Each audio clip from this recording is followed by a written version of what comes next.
르노코리아 하면 어떤 게 떠오르시나요? 신차 없음, 판매 부진, 한때는 그래도 잘 나갔다 뭐 이런 얘기가 떠오르실 겁니다. 실제로 이게 현재 르노코리아의 상태를 표현하는 말들이기도 하죠. 신차가 없어서 판매량이 부진하지만 한때는 그래도 잘 나갔던 브랜드는 맞으니까요. 그런데 최근에 약간 의외의 소식이 나왔습니다. XM3가 신차 효과를 오래 끌지 못하고 판매량은 부진한 상태에 빠졌었잖아요. 그런데 갑자기 판매량이 확 올랐답니다. 아니 대체 왜? 신형이라도 나온 걸까요? 오늘은 XM3 판매량이 갑자기 늘어났다고 하는 이유, 그리고 여기에 숨어있는 중요한 힌트까지 쉽고 빠르게 정리해드리겠습니다.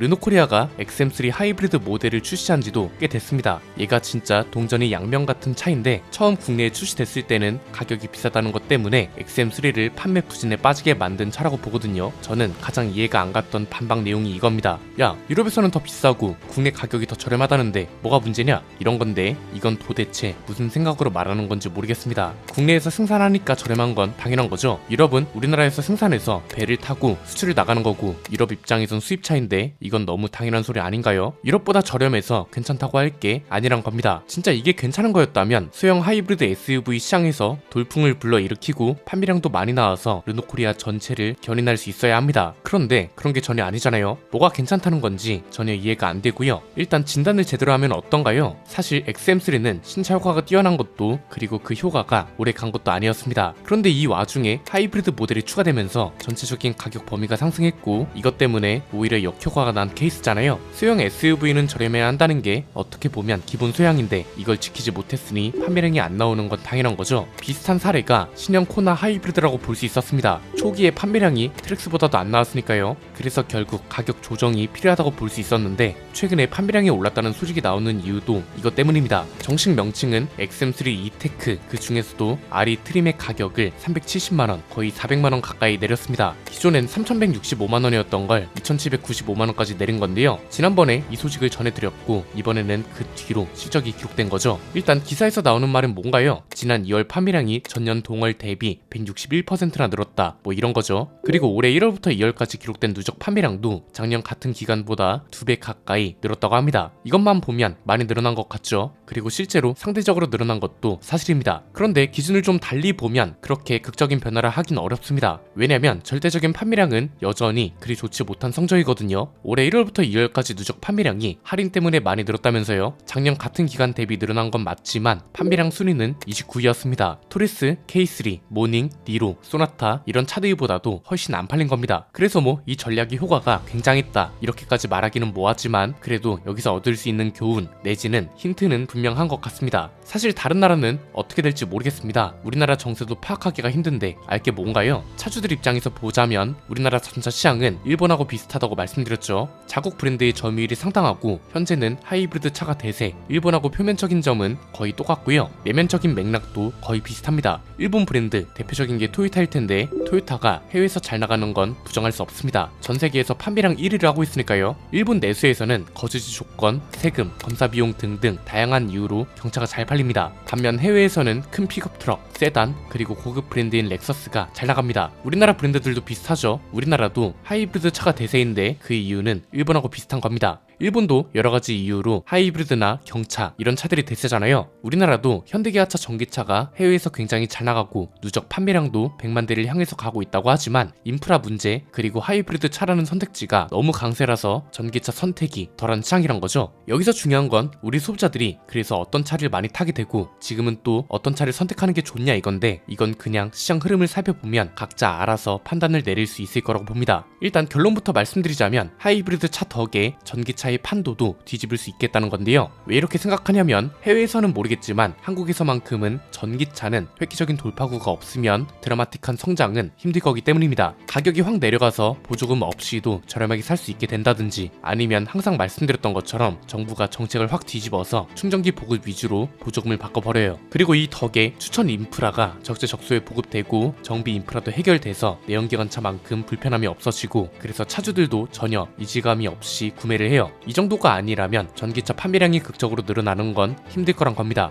이건 뭐 기술적인 문제는 따질 필요도 없습니다. 그냥 소비자들이 살 이유가 없으면 제품은 안 팔리는 겁니다. 불편함을 감수하면서 수천만 원을 태울 필요도 없고 하이브리드 차라는 대안이 있는데 뭐하러 전기차를 사겠냐는 거죠. 이게 지금 우리나라 전차 시장에 주어진 과제이자 판매 조건인데, 이걸 또 반대로 생각해보면 전기차는 결국 하이브리드 차보다 저렴하고 충전과 정비 인프라도 완벽하게 해결되면 판매량이 올라간다는 소리거든요. 이건 결국 현대기아차나 KGM한테는 호재가 가득하다는 겁니다. 한국 시장이 굉장히 중요한 기업들입니다. 한국에서 하이브리드가 잘 팔려요. 그럼 현대기아차는 하이브리드 신차를 계속해서 많이 팔고 보급도 하이브리드 차 위주로 해버리면 되는 일인 거죠. KGM은 예정되어 있던 하이브리드 차 도입을 더 빨리 앞당기고 전기차보다는 하이브리드 차 위주로 신차 계획도 수정하면 그만인 겁니다. 자, 그럼 다시 돌아와서 르노코리아가 올해 굉장히 중요한 시기라고 봅니다. 이유는 간단합니다. 르노가 한국 판매 시장을 중요하게 생각하는 게 맞는지, 생산 기지로서만 활용을 하려는 건지, 그리고 이에 따라 소비자들은 르노 차를 사도 되는 건지, 아니면 그냥 다른 브랜드로 넘어가는 게 나을지, 이런 게 모두 결정되는 게 올해라고 보거든요. 이미 한국 시장의 특성과 판매 전략은 파악이 완료된 겁니다. 르노코리아 스스로도 그걸 증명했다고 이야기하잖아요. 소형 하이브리드 SUV 가격을 내렸더니 판매량이 160%나 올랐더라. 이건 결국 어떻게 팔아야 할지를 파악했다는 소리거든요. 올해 하이브리드 SUV, 그것도 소렌토급 중형 하이브리드 SUV가 출시를 앞두고 있습니다. 이미 국내에서도 스파이샷이 포착되고 있는데 이 차의 판매 전략만 보면 르노가 한국 시장을 어떻게 생각하고 어떻게 활용하는지가 나올 거라고 봅니다. 만약 소렌토나 산타페를 긴장하게 할 정도로 가격과 상품성이 좋게 나온다,